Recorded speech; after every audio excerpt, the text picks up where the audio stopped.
Today we will be diving deep into the oceans all around the world.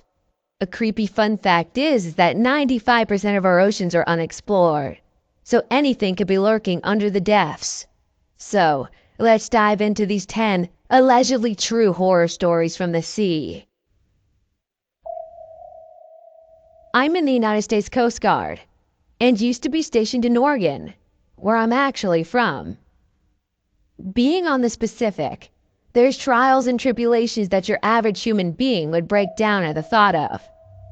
We once rescued the broken body of a 3-year-old little girl whose mother threw her off the bridge because of her schizophrenia. I've pulled out more waterlogged corpses out of the ocean than I care to admit, but someone asked to do it. The city where I was stationed is steeped in local legend, from ghostly figures standing on the massive bridge, peering over the side like they're debating whether or not their ethereal body should take the plunge. Spoiler alert, if you're dead, then you jumped. Spirits on the boardwalk and hitchhiking specters are also pretty standard town lore. However, I had my own brush with the final calls for help from someone beyond the grave. Back in 2013, when I first joined the Coast Guard, we got a mayday call from a sailing vessel that was making its way from San Diego to Seattle. This was in November. The coast was a breeding ground of bad weather and awful life choices, especially for sailboats, which were notorious along the West Coast. So, like any good guardsman, we loaded up our motor lifeboats and headed towards the man with the now capsized vessel, a mere 10 nautical miles away from our bay. However, when we got there was nothing but debris, a couple of coolers, a life ring, and some rigging that was only left to the side of the boat. Because of the incoming hurricane force, we had to turn around and head for home, vowing that we'd send helicopters and boats out as soon as the storm passed. However, we knew that his chances of survival were zipped to nil, since the waters were no more than about 48 degrees Fahrenheit. With heavy hearts, we turned around and headed back for the land. There's always that what-if question in your head that makes you wonder, but at the end of the day, you don't know you can't go back in time. So, later that same evening, I'm sitting in our communications center, monitoring the Marine Band radios, talking with my boss and best friend. Suddenly, a voice comes over the radio, and to this day, typing it out or even thinking about it gives me chills. Help! Mayday! I don't know where I am! The voice was so quiet, and it sounded like it was coming from the bottom of a well. It didn't help that the storm was probably interfering with the radio.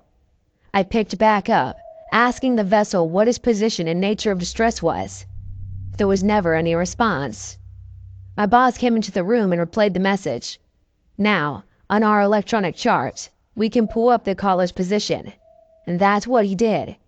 I watched his eyes grow wide with horror as he pointed at the chart. There was the sailboat's last known position before he had went down to the rest of the bottom of the ocean floor. I can say with certainty that this was the man's final cry for mercy before the Great Pacific swallowed him whole for the last time. We searched for this man for 72 hours with lifeboats, helicopters, and local police and fire departments, and never found any sign of this man. I have been in the service for 5 years, and this is still the scariest thing I've ever had to deal with in my life.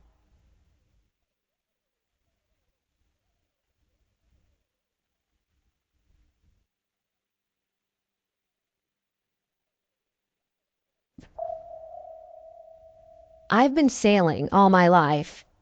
I have somewhere around 6,000 sea miles, as well as years and years of inland dinghy racing experience. The sea just does strange things sometimes. Wind against tide and underwater obstacles causing weird currents, and they create unnatural waves, and it starts to feel like the sea is just throwing water at you at random. The fog at sea at night really fucks up your senses too. Everything is quiet, and you can't see anything but the boat immediately around you. You keep looking for lights on other ships and listening for foghorns, or the sound of engines in the distance, and your brain starts playing all manner of tricks on you. In a busy shipping lane, It's a serious business, and in a very real way, it could be life or death if you miss a ship that hits you and sinks you. You start to see lights everywhere around you. You start hearing engines creeping up on you. You stop your boat and cut the engine to see if we're hearing anything real, and you enter an even stranger world of sensory deprivation. It's eerie as hell. I just remembered a full solar eclipse we encountered as well. We saw one in the middle of the English Channel, and it was the strangest thing. There was a thin cloud, but the sun was visible through it. We were within the total eclipse zone, and we could see the shadow coming from miles away. It looked like the biggest, most angry storm I've ever seen. Generally, the darker clouds, the more it's going to hurt. This was darkness as dark could possibly get during day. I talked to my dad about it afterwards, and we both felt a real uneasiness, getting worse and worse as the nearer it got.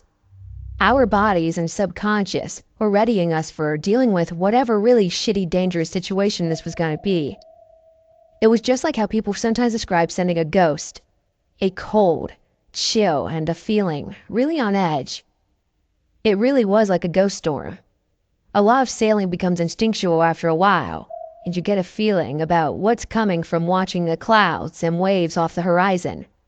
The eclipse gave off every sign of an absolute nastiness, but passed without any real-world effect other than darkness. It was really, really creepy.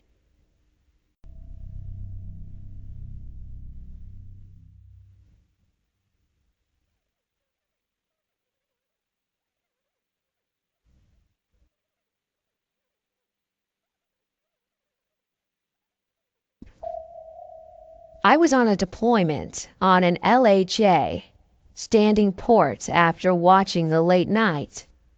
We were out patrolling near Somalia, and of course, everything was pitch black. And even after you got used to the darkness, it was still very dark and eerie. There was this access hatch that normally is bolted down against the bulkhead. It gave access to steam pipes or something. I really didn't have much of an idea. That night, I was sitting on the capstan, drinking a Rip-It. The ship store ran out of Red Bull a long time back, so now we drank these really weird knockoffs. And I noticed that the hatch was off, and the hole just revealed inky blackness. I thought whatever, and continued sitting and sipping. Then something caught the corner of my eye in the hatch's direction. I dismissed it as a shadow. Maybe a boatswain's mate was walking the flight deck, checking for people sleeping on watch or something. I got up and started pacing around to give the impression I wasn't slacking and whatnot. I heard a tap and spun around and saw a shadow duck into the opened area of that hatch. It looked like a person's head ducking back into the area. Now, the hatch was probably only a little bigger than what you could stick your head and shoulders into. Naturally, I thought someone was messing with me and trying to scare me or something. So, I wandered over there, brought out my tiny LED flashlight, and took a peek in there. Nothing but haze gray paint, shit, and some kind of plumbing. I brushed it off as lack of sleep and just my eyes tricking me. But that hatch area stayed open the rest of the cruise, and I was always wary of it in the back of my mind that something was there, watching me as I was standing watch on the deck.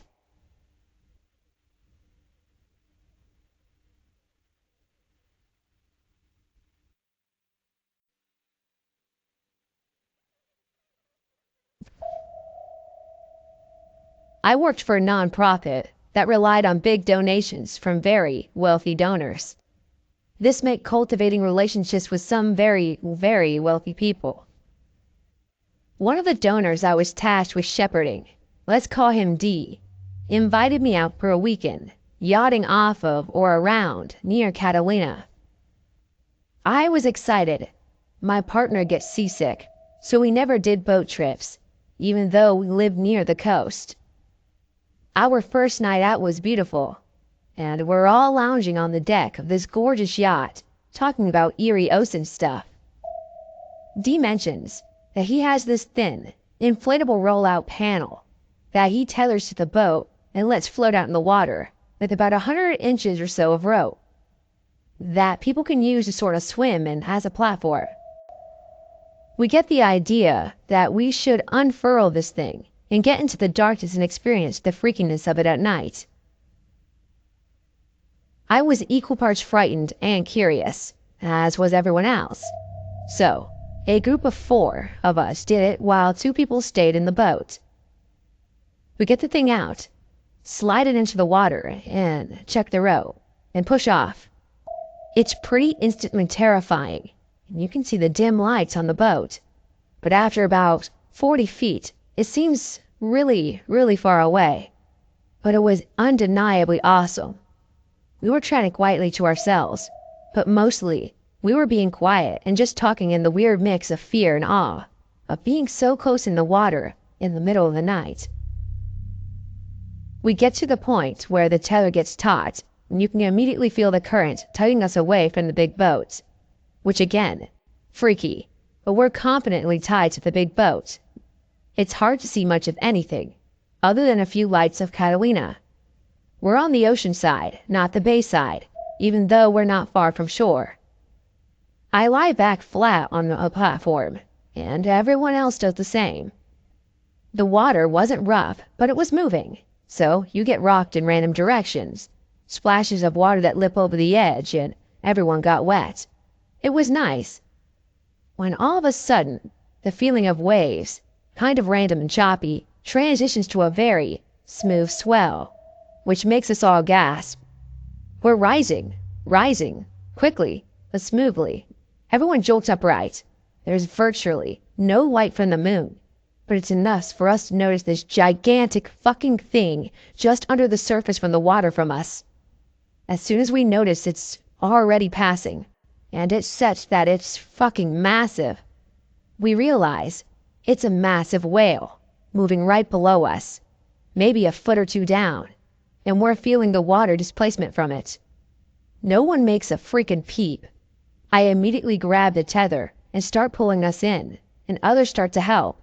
No one makes a sound until we get back on the big boat, which no one leaves for the rest of the trip. It's all we talk about for the next 24 hours. Needless to say, now I have a healthy fear of the ocean, especially at night. People are tiny and the ocean is big.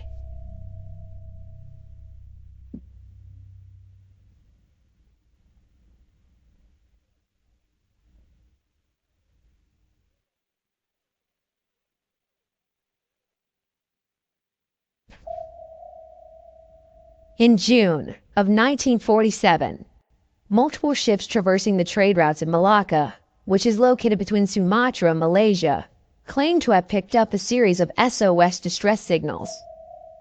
The unknown ship's message was as simple as it was disturbing. All officers, including captain, are dead, lying in chart room and bridge, possibly whole crew dead. This communication was followed by a burst of indecipherable Morse code, then a final, grim message, "I die." This cryptic proclamation was followed by a tomb-like silence. The crews that received the message were able to triangulate the source of these broadcasts and deduce they were likely emanating from a Dutch freighter known as the SS Orang Medan. A merchant ship known as the Silver Star was the closest to the presumed location of the Orang Medan, 400 nautical miles southeast of the Marshall Islands. Within hours, the Silver Star caught sight of the Orang Medan, rising and falling in the choppy waters of the Malacca Straits. As the merchant craft neared the ill-omened vessel, the crew noticed that there was no sign of life on deck.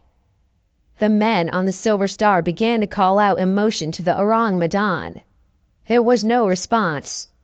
The captain of the Silver Star assembled a boarding party. The brave men boarded the ship and made a grisly discovery.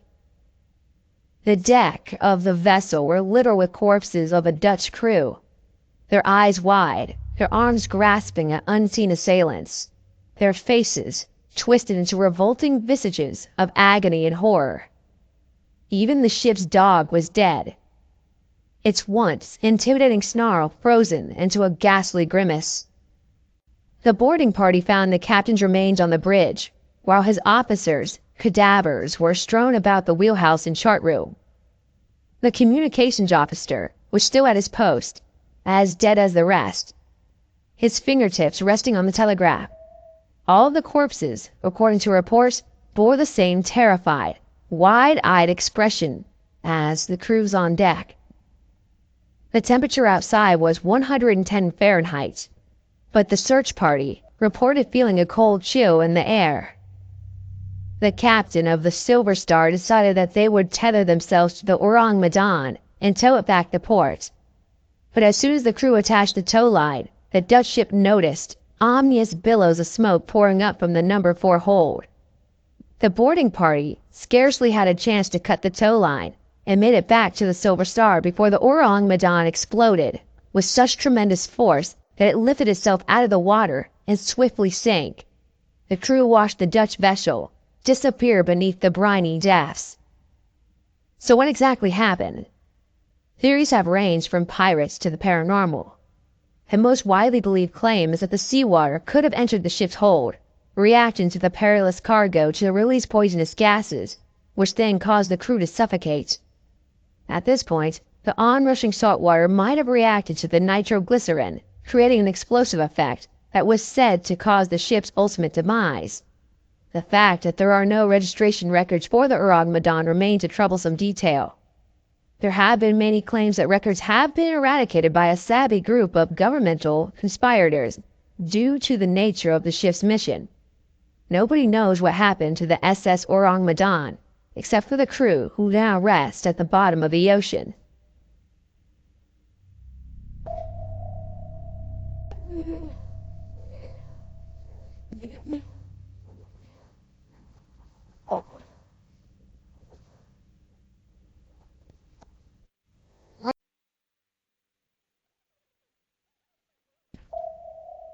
The context is important to this story. We were on a 41-foot sailboat in the middle of the Chesapeake Bay, with about 7 other men doing a shakedown and test cruise. We planned to be out for about 12 hours. It was the mid-1980s and not as reliable weather prediction resources were out there. We get caught in a tropical storm, winds gusting into the 50-mile-per-hour range. Just the sort of a hurricane. We had just barely rigged storm hawsers and storm sails because one fellow on board, who was the best sailor, sensed that the storm was almost on us. Otherwise, we would have died. During the storm itself, I expected to die at any time. In fact, we made a call out on the radio. For what seemed like 15 minutes, we were in a maelstrom. No visibility, but when it passed, we would live. This was about 3 p.m., and although there were clouds over us, the ambient light was such that you could see 2 miles or so in any direction.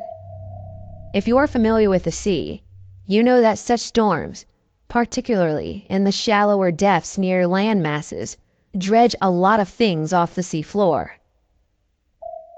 The sighting. We were all on deck, working lines, checking damage, etc., and the bay around us is choppy and churning and foaming.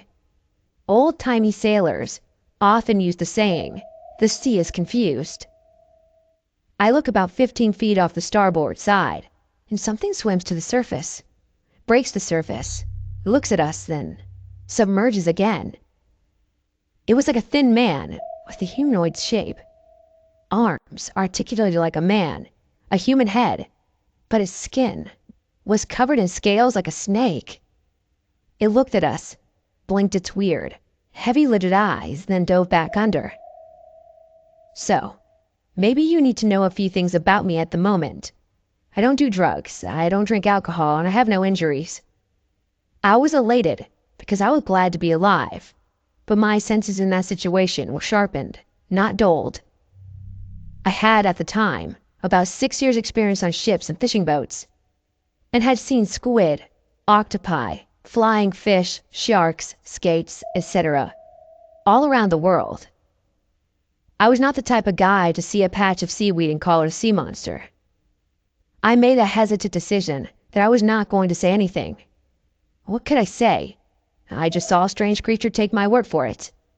The men on this boat were all mechanics and engineers and professionals. Why get a reputation as the flake? At the time, it was important for each of us to get the D skipper for OOD qualifications, and saying something like that would be frowned upon.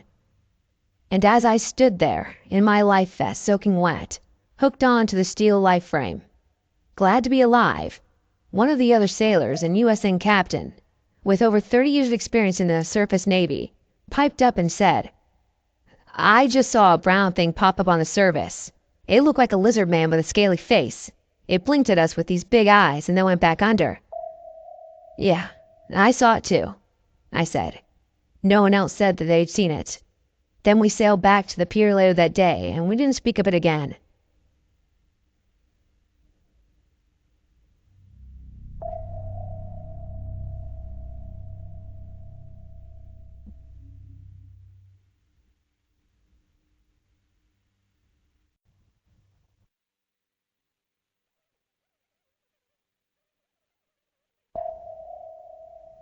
I'm a geologist working at Death Valley National Park in Nevada. Over the last few months, we've been studying the geological formation dubbed Devil's Hole. Anyway, I've always found this place somewhat disconcerting. We have a vague idea of how it came to be and what makes it do what it does. But there's something else. Something off. The other day, we sent the little submarine drone into the water to see if we could map out the labyrinth cave system we know is there. But it has been completely inaccessible for decades. Also, we wanted to find out how deep it goes. The fact that an earthquake in China also could cause the water to rise so substantially at this spot in Nevada makes us think the water goes way deeper than preliminary estimates. The sub started to map the first 50 feet. It was tough to get a great signal. The mineral content of the water was really inhospitable to the system we use and how they communicate with one another. Not to mention the superheated water near the geothermal vents once you get more down. That could be enough to disable the drone entirely. At around 75 feet, the signal got really touchy. We'd have a few minutes of decent communication, but then it would cut out completely and leave us wondering if the sub had crashed or had been damaged beyond recovery. During the windows when we would have time to move the drone, we explored from cave to cave and went deeper and deeper. The water was well above boiling as the pressure increased, so did the temperature. The sub was rated up for 400 degrees for a short period of time, and the pockets of water were getting close to that maximum. We got to a relatively cool spot around 225 Fahrenheit, and we were told to stand by. Greg, the guy who was operating the optical equipment on the drone, kept insisting that he was seeing flashes of light way below our position. I kept insisting that the equipment was malfunctioning and causing the flashes, but Greg wouldn't shut up about another sensor registering bursts of heat at the same time of the flashes. We argued for a little while and the drone stayed in place. The water level of the hole started to rise. This wasn't unexpected. A surprisingly little amount of seismic activity anywhere in the world was enough to move the water over here. We kept bickering and didn't notice more flashes on the screen until much later, when we analyzed the video. What finally knocked us out of our retrospective tantrums, though, was the way the water started to change color. It went from its normal shade of dull red, and Greg glanced at the screen and noticed the depth of the water in the cave chamber, originally at 36 feet, had changed to 353,000 feet. We knew there had to be an error. More flashes showed up on the screen as the water frothed and burbled on the surface. Then the feed went dead and stayed dead. Greg and I analyzed the video overnight. Everything we seen was there and was just as confusing. But then Greg saw a tiny spike in the audio track, right when the depth of the cave appeared to drop straight down. He ran it through a few filters to amplify the signal and clean it up. Then he played it back. We listened to it about 20 times in a row, despite hearing it perfectly the first time. Corresponding with the massive increase in depth and last word of the message, there was one more flash in the final video frame before the drone was lost. After Greg cleaned it up, we saw that it was a single, glowing red light.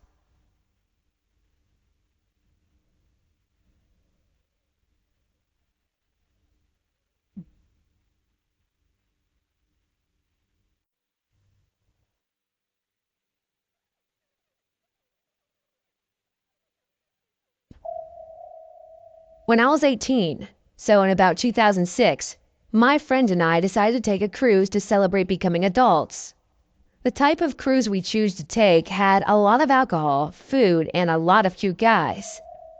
One night, I couldn't sleep. My friend passed out cold and I, for the life of me, just couldn't drift off to sleep. I decided to go out to the deck and have a cigarette and take a walk to hopefully tire myself out. I found my headphones, cigarettes, and lighter, and left the room quickly. The halls were deserted, which didn't surprise me as it was 3 a.m. So I put my headphones in and blasted my favorite band at the time, Mariana's Trench, and walked out of the hall to the upper deck. I felt an eerie feeling and looked back feeling like someone was watching me. The hair on my neck stood up. I turned around quickly, but no one was behind me. I kind of laughed at myself and said, "Okay, Mandy, get it together." I walked up to the deck that was also deserted, and so I found a spot on a bench closer in front of the ship and sat down. I lit a cigarette and stared out at the ocean. As I smoked my cancer stick, for a few minutes focusing on the reflection of the moon on the water, I suddenly felt someone sit beside me. I looked over instinctively, and a guy about 40 or so was sitting beside me. I didn't want to talk to a stranger, so I looked back at the water. The guy beside me suddenly yanked out my earbud. I looked at him annoyed and said, "What the hell?" "You're pretty," he told me. Thank you," I replied awkwardly. "Are you here alone?" he asked. He moved closer as he did this.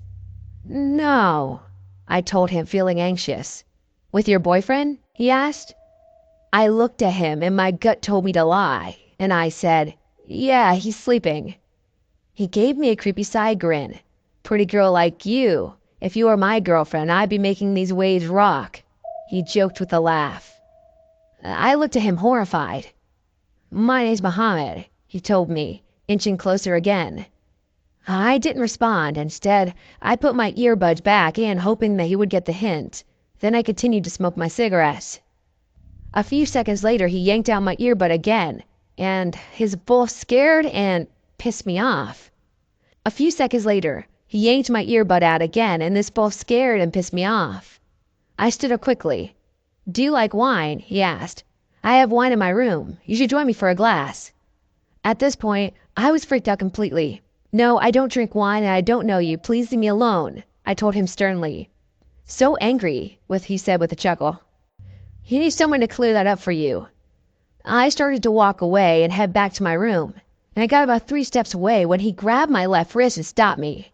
Before I could say anything, he grabbed me and held me in a huge hug, and I shit you not, I felt the bulge in his pants against my leg. "You smell so good," he said. I pulled away violently while screaming, "Get the fuck away from me." I was able to get far enough away from him that I could run quickly inside. A security guard must have heard me scream because as I reached the door to get back inside, he let me in and stopped. I was crying from fear and he asked me if I was okay. I managed to choke out what had happened and he told me to stay inside as he rushed outside to deal with John. A few minutes later, he came back inside and told me there was no man on the deck, that he may have gone back to his room. He had me fill out a report and give a detailed description of my attacker, and then he escorted me back to the room. The next morning, I told my friend about what happened and she made me agree not to go out on deck alone anymore. She didn't have to tell me twice. The rest of the cruise, I was on edge, but I didn't see John again. The weird thing is that there was no Muhammad listed on the ship, and no man watching his description was ever found, according to the security guard who took my report. A few coworkers tried to find this man, as they didn't want him harassing any other woman. This scares me because I know how it happened, and I know he smelled and how greasy he seemed.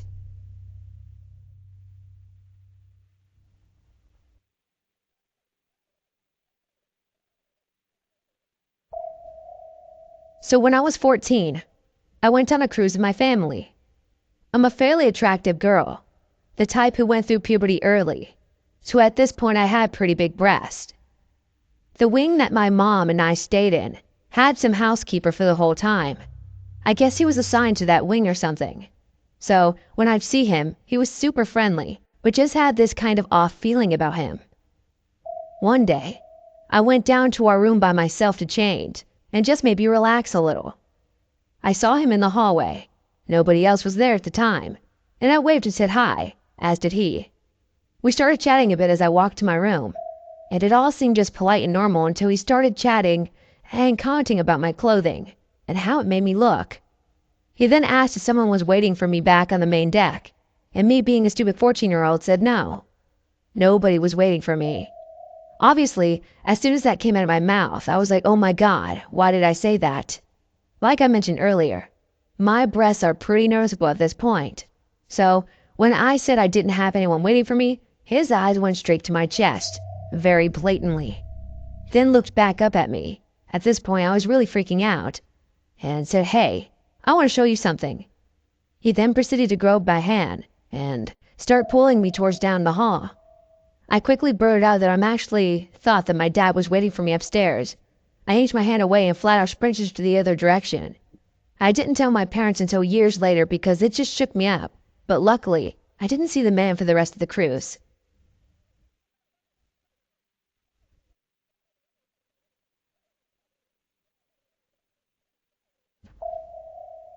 So last summer, my family and I went on a 7-day cruise to Alaska.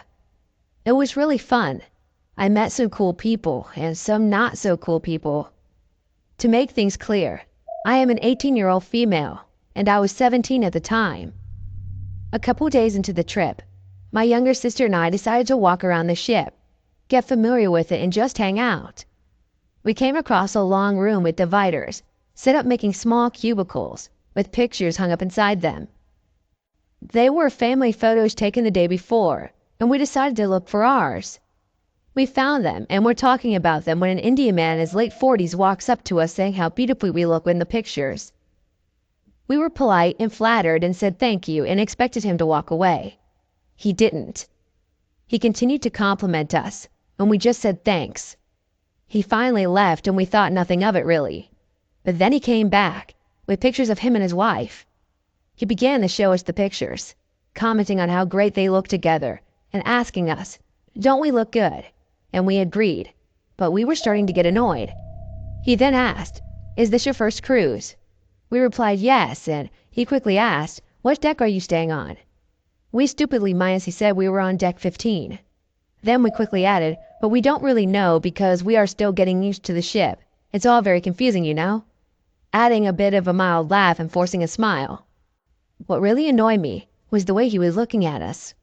Every time we looked away, he glanced down at one of our chests, depending on how he looked, depending on who looked away.